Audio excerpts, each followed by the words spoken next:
Assalamualaikum warahmatullahi wabarakatuh. Perkenalkan nama saya Indah Kusmawati dengan NIM C1C02020 dari Prodi Akuntansi kelas R09, di mana di video kali ini saya akan memaparkan sebuah materi dari mata kuliah Akuntansi Keperakuan di mana dosen pengampunya yaitu Bapak Dr. Wirmi Eka Putra, SE, MSI, CI, QNR, CSRS. Nah, di mana materi yang akan saya sampaikan itu berjudul Komunikasi Informasi Akuntansi. Baiklah, saya tidak akan memperpanjang. Langsung saja saya akan memaparkan materi yang telah saya buat. Materi yang pertama yaitu teori komunikasi. Para ahli, yaitu menurut Gibson et al. Pada tahun 1995 mengatakan bahwa komunikasi berasal dari kata Latin communis yang berarti sama. Hal ini berarti adanya suatu pencarian kesamaan makna atas hal-hal yang dikomunikasikan antara pihak pengirim dengan pihak penerima. Dalam pengertian yang lebih luas, komunikasi adalah proses dengan mana informasi dipertukarkan antara dua atau lebih sistem yang ada dalam suatu lingkungan umum. Selanjutnya, fungsi komunikasi. Komunikasi sebagaimana dijelaskan oleh Robbins memiliki empat fungsi utama dalam suatu kelompok atau organisasi. Yang pertama itu untuk pengendalian, selanjutnya motivasi, pengungkapan emosional, dan yang terakhir untuk informasi. Selanjutnya, yaitu model-model komunikasi. Yang pertama ada model Laswell, yaitu model tersebut adalah sederhana tetapi kurang memiliki sejumlah elemen yang diperlukan untuk memahami proses komunikasi. Dalam konteks akuntansi, akuntan itu siapa? Habis itu menyajikan informasi keuangan mengatakan apa? Pada umumnya dalam bentuk laporan tertulis itu dengan cara apa? Kepada pihak pengguna internal atau eksternal itu kepada siapa? Dengan tujuan dan menyediakan data yang andal, relevan, dan tepat waktu untuk mengambil keputusan bisnis yang informasi itu dengan dampak apa?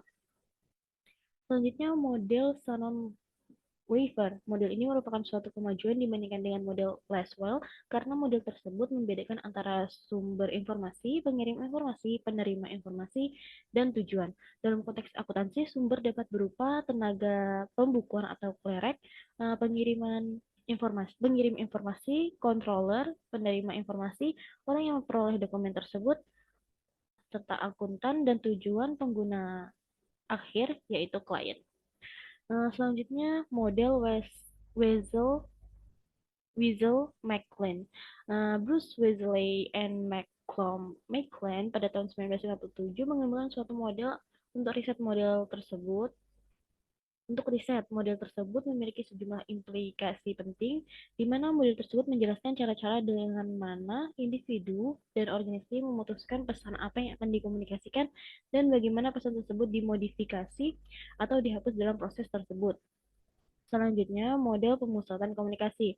Nah, model ini mengarah pada beberapa bias, di mana yaitu sudut pandang bahwa komunikasi adalah tindakan satu arah, sumber bias yang diakibatkan oleh penekanan pada ketergantungan, kecenderungan untuk berfokus pada objek komunikasi dengan mengorbankan konteks di mana objek tersebut berada.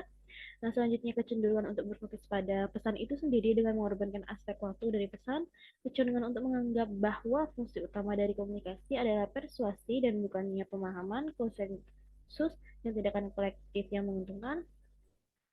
Setelah itu kecenderungan untuk berkonsentrasi pada dampak psikologis dari komunikasi terhadap individu yang terpisah dan serta suatu keyakinan dalam hubungan akibat mekanistik satu arah.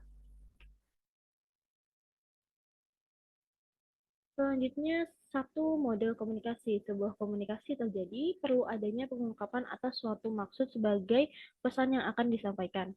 Maksud itu bergerak antara suatu sumber, yaitu pengirim, dengan penerima. Pesan itu dikodekan atau diubah ke dalam bentuk simbolis dan diteruskan oleh sebuah medium atau saluran kepada penerima yang menguraikan kode pesan yang dimulai oleh pengirim. Hasilnya adalah suatu transfer makna dari satu orang ke orang lain. Model ini terdiri dari 7 bagian. Yang pertama ada sumber komunikasi, yang kedua pengodean, yang ketiga ada pesan, 4 saluran, 5 penguraian, 6 penerima, dan yang terakhir umpan balik. Hal-hal mendasar dalam komunikasi. Yang pertama ada arah komunikasi, di mana komunikasi dapat mengalir secara vertikal atau lateral. Yang kedua jaringan formal dan informal, yaitu menetapkan saluran tempat informasi mengalir. Yang ketiga komunikasi nonverbal, di mana setiap orang yang pernah eh, mengunjungi suatu tempat itu menyadari bahwa komunikasi tidak harus bersifat verbal untuk menghantarkan suatu pesan. Nah, yang terakhir penghalang komunikasi yang efektif, di mana terdapat beberapa penghalang utama terhadap komunikasi efektif. Materi selanjutnya, variabel-variabel yang berpengaruh pada komunikasi akuntansi.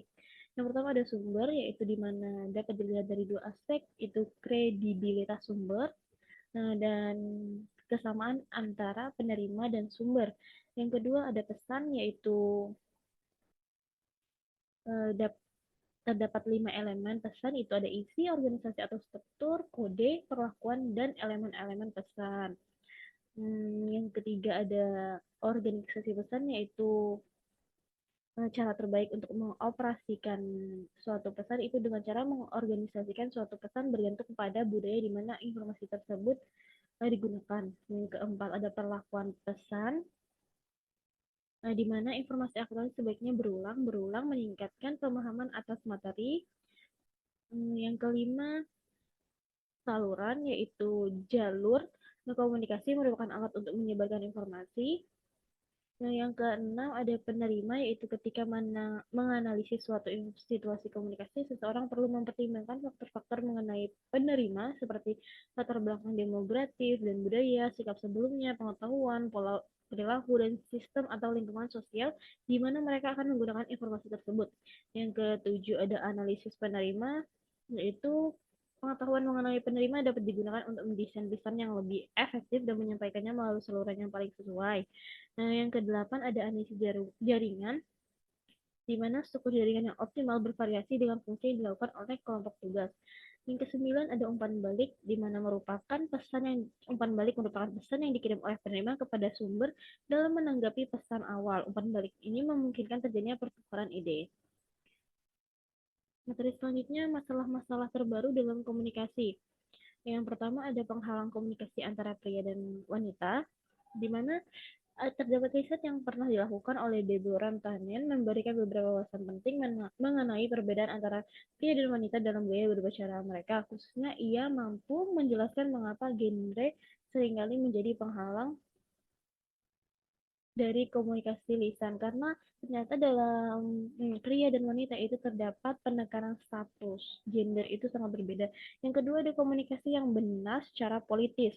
Nah, kebanyakan orang menyadari sejarah mendalam mengenai berbagai pembendaharaan katanya telah dimodifikasi untuk mencerminkan ketepatan secara politis. Orang harus peka terhadap perasaan orang lain.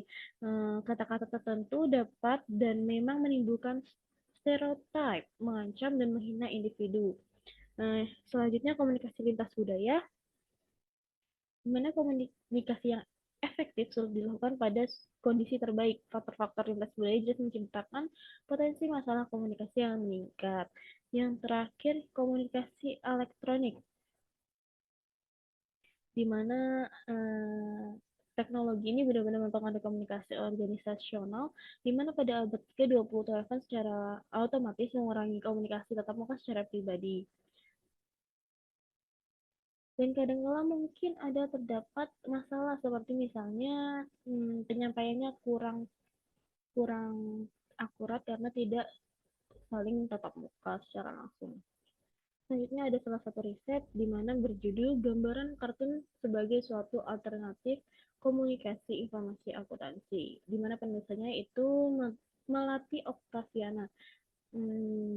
Kesimpulan pada riset ini yaitu berdasarkan hasil analisis dan pembahasan yang telah dilakukan sebelumnya, maka dapat ditarik kesimpulan bahwa terdapat perbedaan yang signifikan penyajian informasi akuntansi dalam bentuk laporan keuangan, rasional keuangan, dan gambar kartun.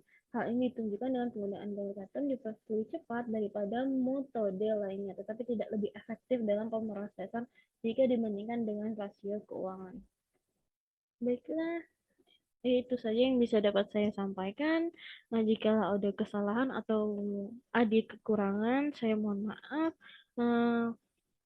Baiklah, saya akhiri. Wassalamualaikum warahmatullahi wabarakatuh.